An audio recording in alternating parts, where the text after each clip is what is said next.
All right, so we're gonna get in the L28 and give it a little bit of a go. I've got to give this thing a bit of a go before they come pick it up at the end of this week. And of course, repairs and stuff on other equipment have just put me behind, and we haven't been able to get the work I had planned on done this week, so I've not been able to use it like I want to. So we're gonna go move some piles of debris, chips, wood, different things like that. We're gonna do some side hill tests. Not that it's the steepest hill ever, but over there's a little side hill, and we're gonna kind of get an idea of how this thing runs overall. So once again, as I mentioned before, you have a suicide door here if you're gonna have a cab on it. This one has the fully enclosed cab, has heat in it, but it does not have AC, just has a vent,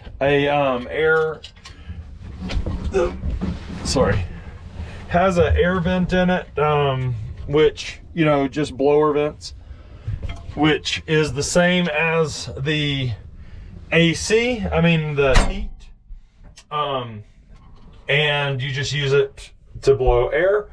And then you have windshield wipers.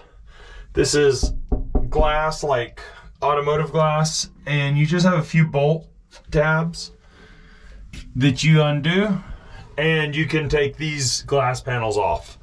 You can take the door off, you can do all that kind of stuff. This machine is a little bit difficult for me to get into because the cab is attached to the front wheel chassis, not the rear swing out chassis for the center articulating. The fender well to the fender well here to the space there to the dash, it's kind of narrow, so it's kind of a weird getting in thing for a 6'2" guy. Once again, this is a hydrostatic system, and what that means is that you don't have a transmission, you just have a hydrostatic pump for your hydraulics, and one pedal makes the pump go one direction, which propels you forward. The other pedal, which I mentioned earlier, so there's drive pedal and reverse pedal, and you have to push each pedal independently to drive. There are no brakes on this machine. You have a parking brake that's there. This is automatically engaged if you don't have your armrest down. You have to put that armrest down to be able to get it into drive mode. Then you hit that drive mode, the green one, and that is kind of like your operator mode for a skid steer, and you can push the brake and it goes into parking brake, or you can hit that again and it comes out of drive mode, same thing. So that's in, that's out, that's in, and then you have your joystick, of course, which is up, down, dump, both, you know, this one's up, that one's down. Then you have your triggers for telescope arm, and then this is your auxiliary. I have a bucket on here with a grapple, and therefore that all occurs in its corresponding manner.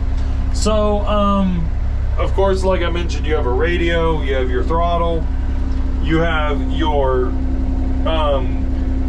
what is that, your Bobcat for your detaching of your bucket, and then you have your emergency drop button in case your bucket gets stuck up, and you have various other components around, as I mentioned earlier. And I am going to set you guys right here, because that's how the window opens. It's like a suicide window. You can do it at different, they have this clip, you can do it at different degrees. So we're just going to put you guys on this, and I am going to go play around, move some logs and whatnot. So here we go.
seems fairly...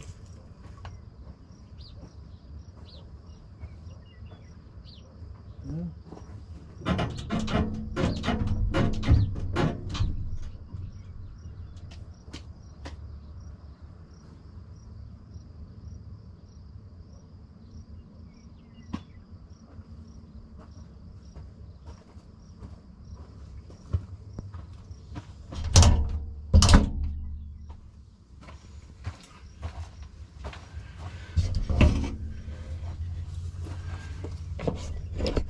All right, so yeah, it's actually pretty impressive, not gonna lie. It's definitely like a more significantly more refined machine than the Powertrac is, without a doubt. The telescoping boom is handy.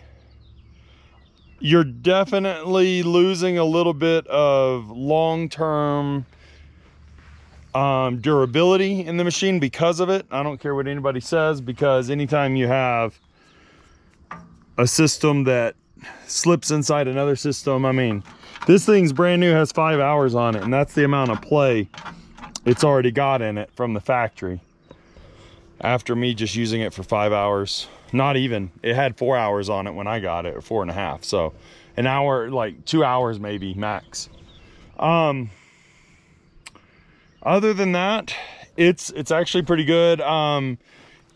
Riding, it's really stiff, not something I'm unfamiliar with, because well, the Powertrac's the same. While the cab is definitely beneficial in a lot of ways, it's also very limiting and uncomfortable in certain ways, because I'm about 200 and I don't know, 40 pounds right now ish, 6'2", and I wear a 46-ish, 48-ish coat, depending on what manufacturer of clothing, and my arms are constantly hitting the glass on both sides. And one thing I noticed, well, two things. First, this here is just solid metal, no foam or rubber on it, which, I mean, it is what it is. This here digs into my leg a little bit because I got big thighs. A bigger person than me would definitely have a harder time in this machine.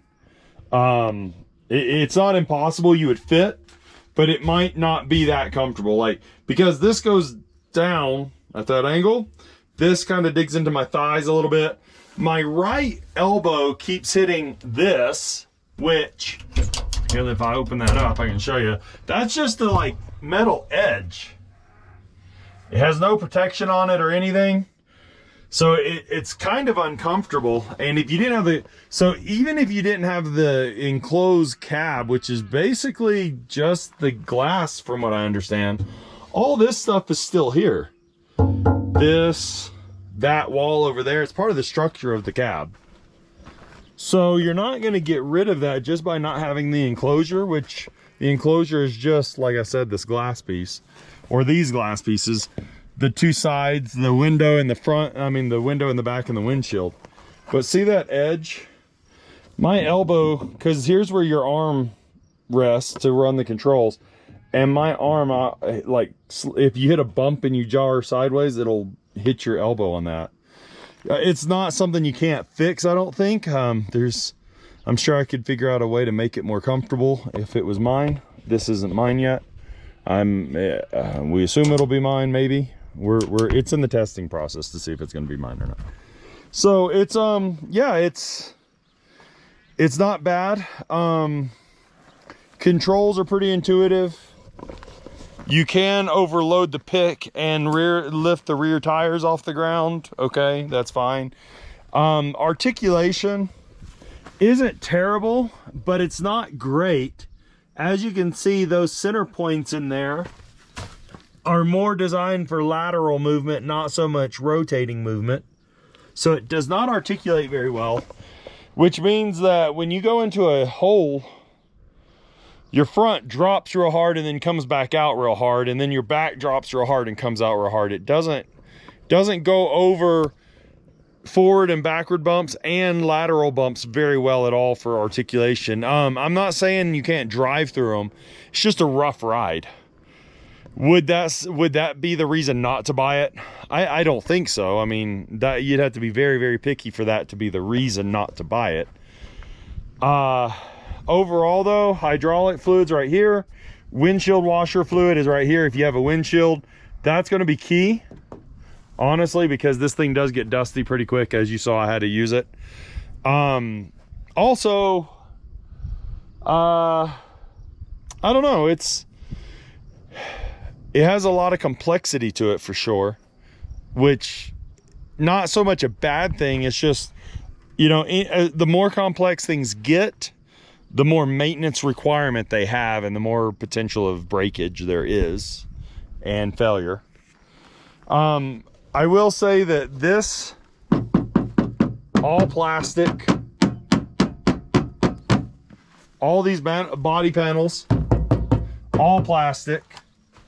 The bumper is not plastic. There is a heavy duty bumper. This is steel.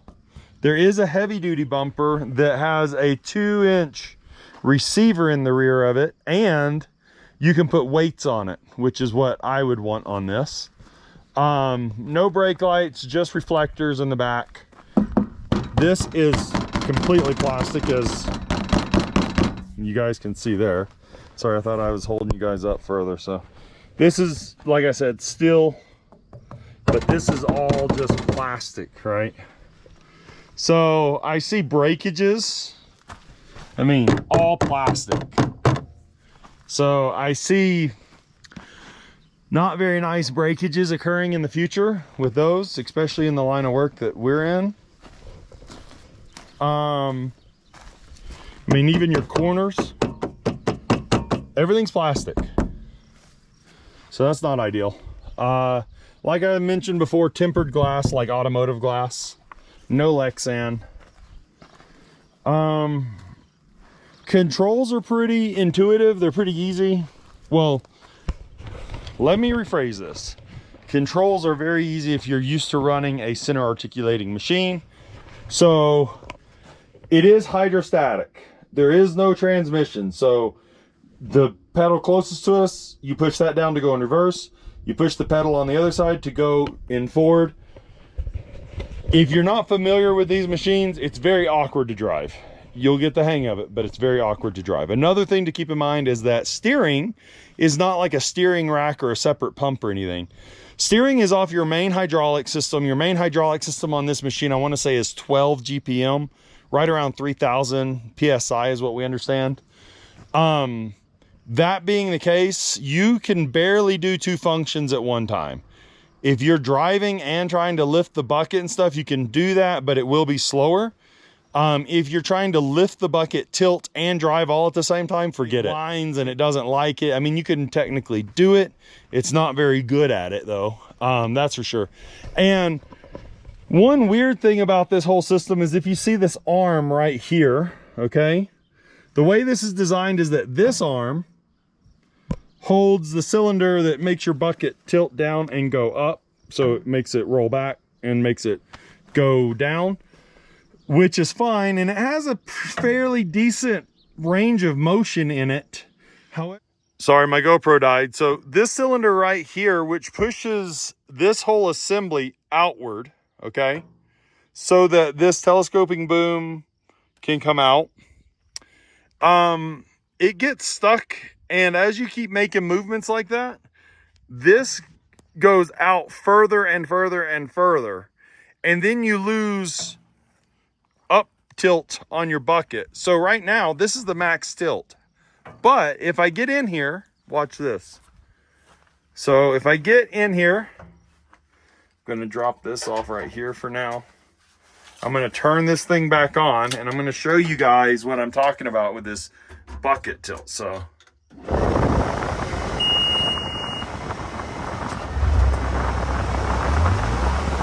watch.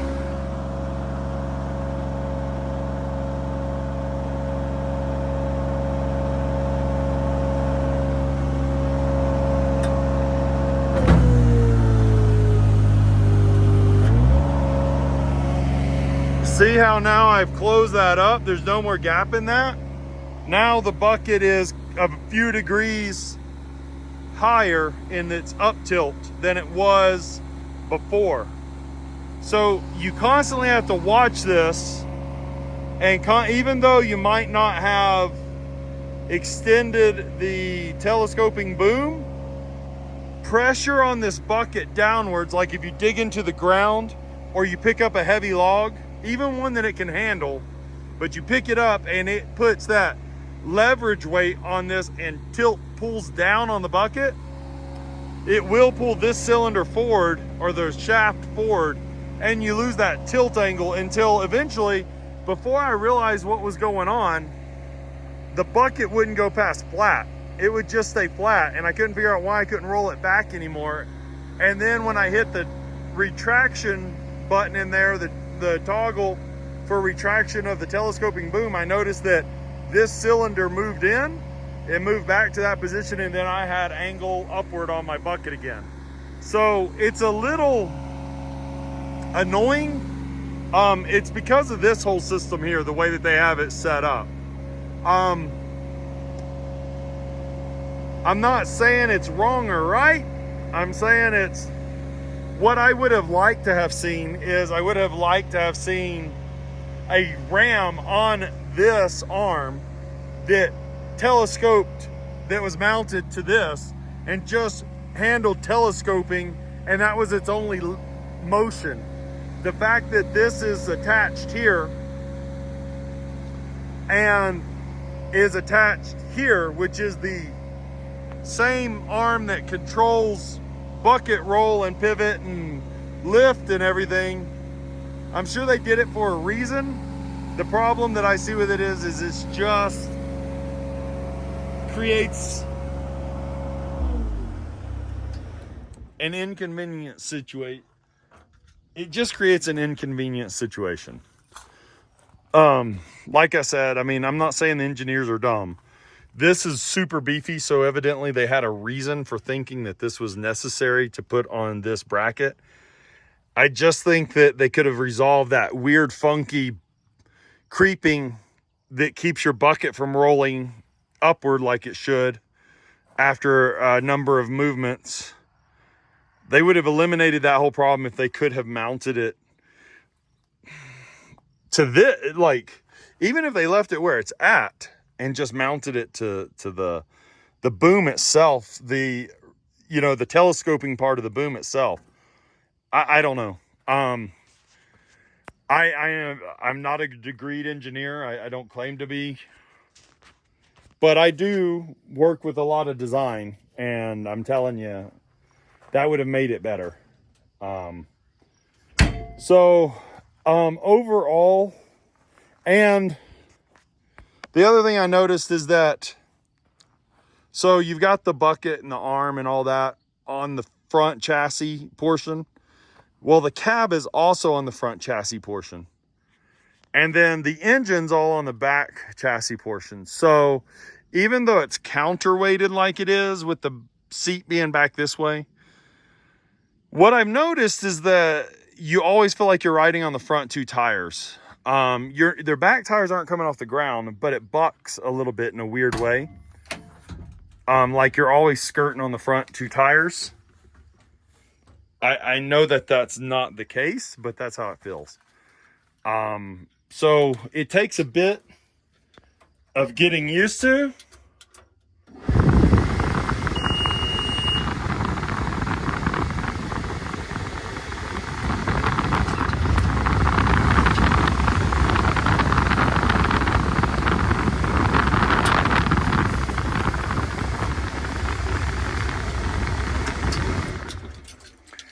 It just takes a bit of getting used to the ride feel.